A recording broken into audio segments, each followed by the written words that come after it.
The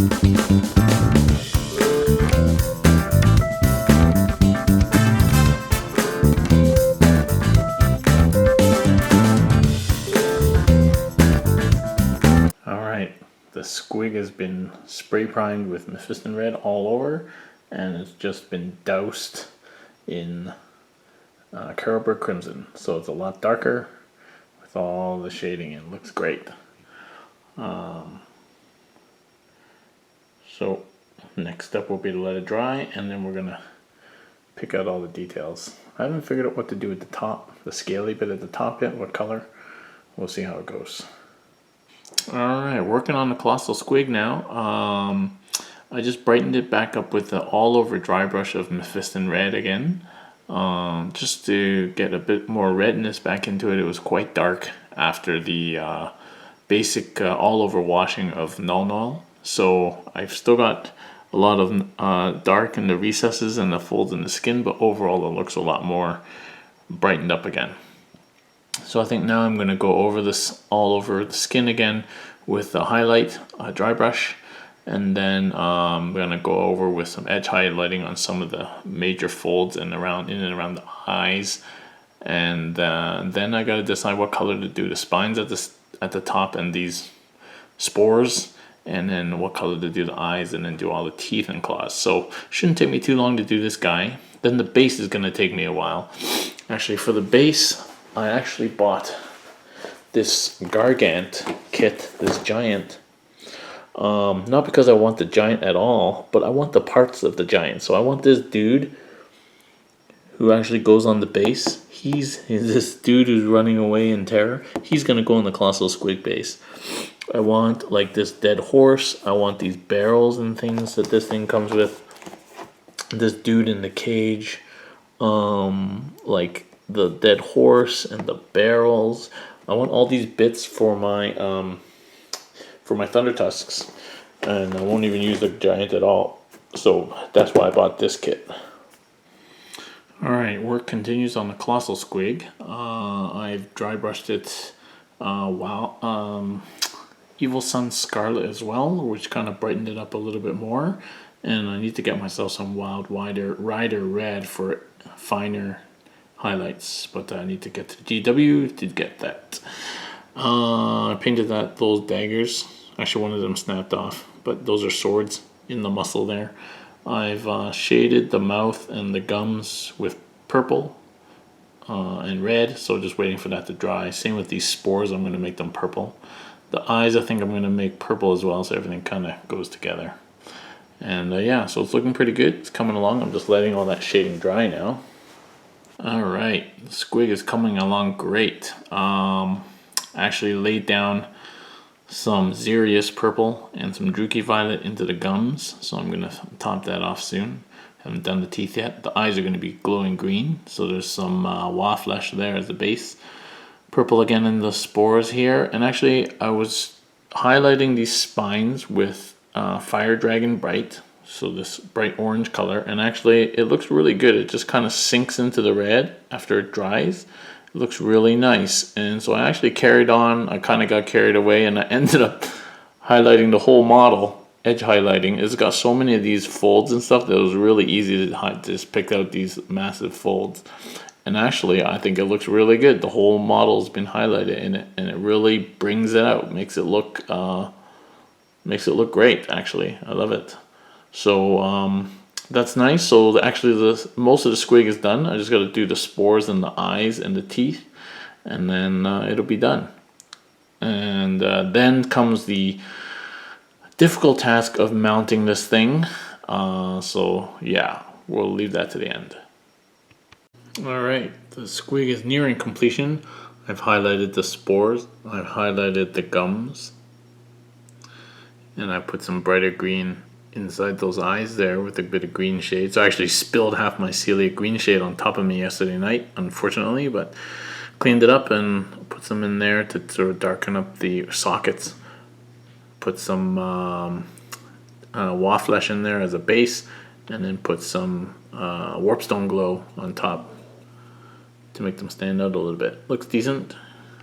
Spores look okay, gums look okay, and then I've painted the nails in now. and they are done as well. So all that remains for the Colossal Squig is the teeth and the little skulls that's sitting there. So the teeth and the skulls, and then it will be done, and then I got to do the base. Alright, teeth are in progress, just a base layer of Xandri dust, also on the little skulls. And there's some skulls inside, which you can't see on the camera, but there's skulls inside the mouth, which I've painted as well. And I've just put some Agrax on the top teeth to really darken down the roots of the teeth here and make them look a bit grimy. So that's why the squig is upside down, to keep that stuff down at the base of the teeth. And then once that's dry, I'll do the bottom, and then I'll highlight these up. So almost done. Alright, Colossal Squig is done. Just finished it off by highlighting the teeth up. That's done. Looks pretty good. So here he is. It's finished. So we're going to get working on the base.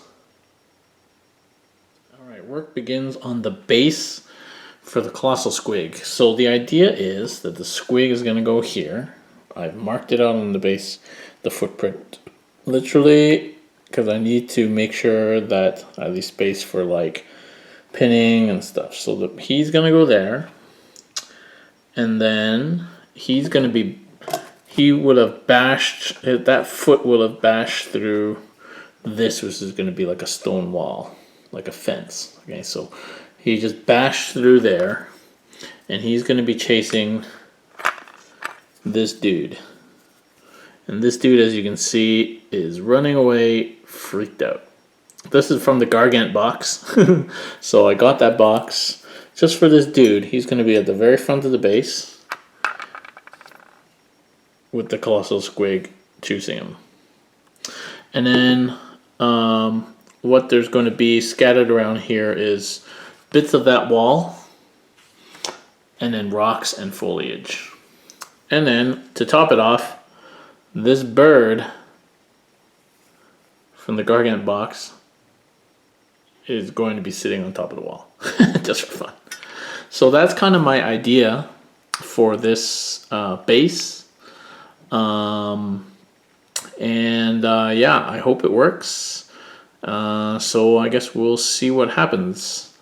Alright, so I've decided I'm going to flock the whole base grass, and then on top of that I'm going to put these rock bits that come from the broken wall, and then some bushes, and then the dude, which I've just started to paint, brown shoes, gray pants. It's going to have a yellow hat, blue top, and skin. So that's kind of the whole plan for the base. So work continues on that. I've got to go out and get some flock. So I'll be right back. Alright, work continues on the base for the Colossal Squig. I've based this area with the sterling mud to give it that brown base color, even though I'm going to be coloring most of it with flock, leaving my patch there for the foot for the squig. I've based the remnants of the wall there gray. I've colored the bird in black for a blackbird, and finished coloring this guy. I didn't know what color to make his clothes, so I just picked sort of gray pants, yellow top, and a blue hat, and he just needs another layer of base color there. I've got bits of rock and stuff ready to go, some shrubbery, and I've got some rocks and stuff I can put on it. So the other thing I was thinking of doing was to get some trees, 1 or 2 trees, and have them kind of bent over like they're being bashed out of the way by the squig. But I have a feeling it might cost me a lot to get trees, but I might see if any of the other guys have a couple of trees lying around. So yeah, work continues on this scenic base for the squig. Alright, my little man has been shaded. Gray, yellow, blue, flesh, various shades there. And the base has had glue on it and is now drowning in flock. So we'll give that, we'll leave it overnight to dry, and then we'll knock off all the extra. See how that turns out. It's looking pretty good. So yeah, I guess that's enough on this base for tonight. We'll come back in the morning and see what it looks like. Alright, let's see what happens now with this flocking exercise here. Alright, shaking off the flock here. Here we go. Just get rid of the excess.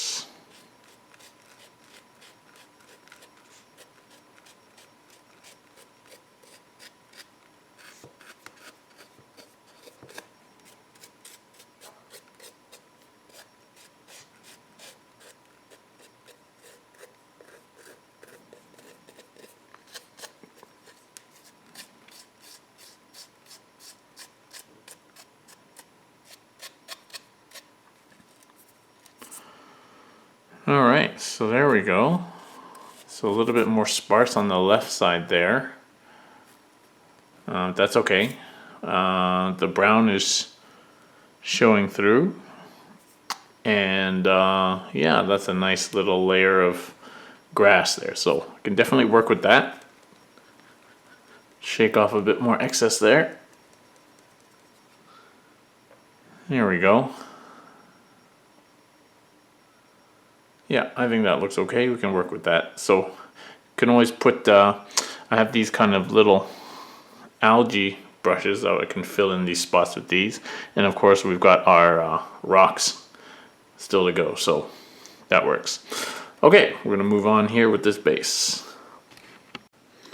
Alright, so the little man is done. Just a highlighted gray on gray, brown on brown, yellow on yellow, flesh on flesh, blue on blue. So he's done. Nice and simple. There we go.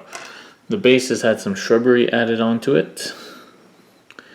And I might kind of just reinforce these areas of green a little bit. It's a little bit sparse. And then I've washed the stone with black with non oil to get it ready for dry brushing. And the little bits of stone are outside. They just got sprayed, so they're drying up. Then they'll get washed as well. All right, squig base progress. So we got these rocks stuck on. Looks pretty good. These bushes have been stuck on. The bird has been highlighted, and the rock has been washed and dry brushed. So looking pretty good. My bits of rock here have just been washed, so they need to be dry brushed, and then they're going to be scattered around the base.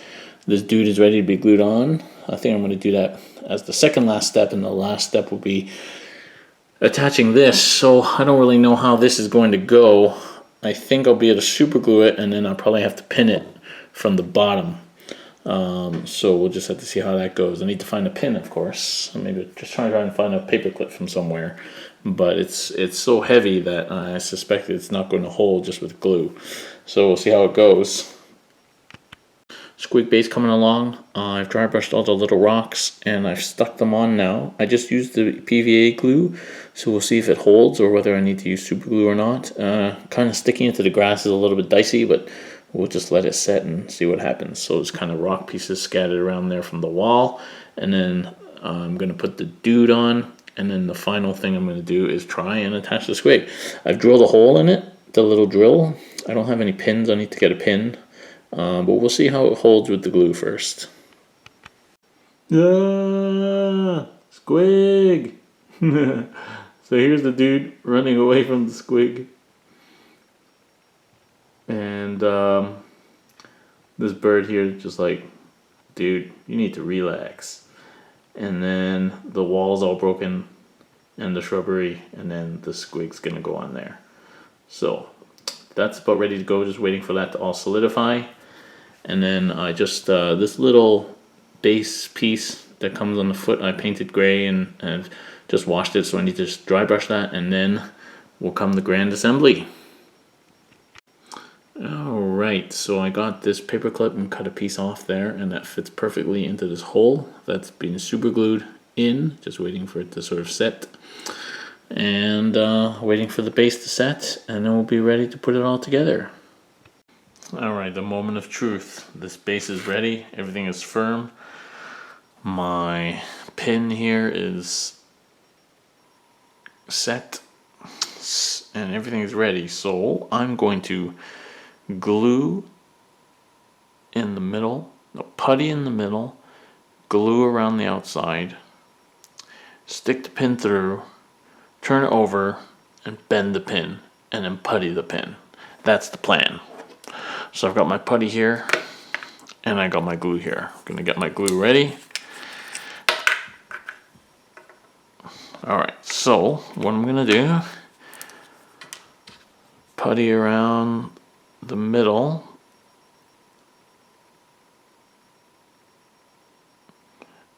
On my big heavy Forgeworld models, I tend to double do it, so I putty and I glue.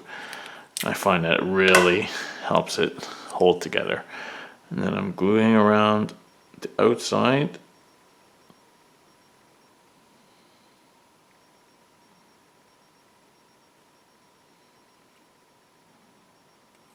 All right,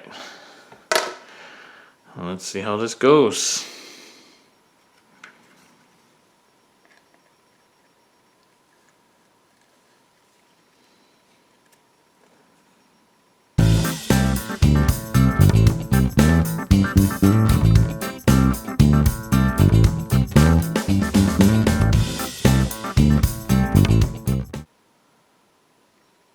All right, I think it's set enough for me to turn it over.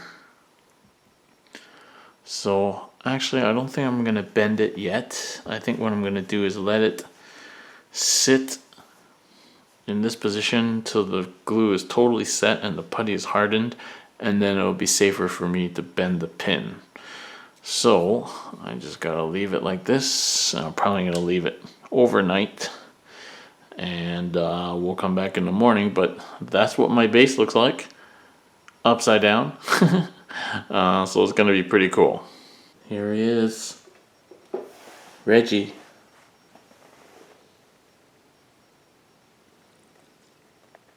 Hey Reggie. Yeah, Colossal Squig is done. Here's the Colossal Squig, and here's the next unlucky victim. And the shrubs and the grass and the broken bits of wall.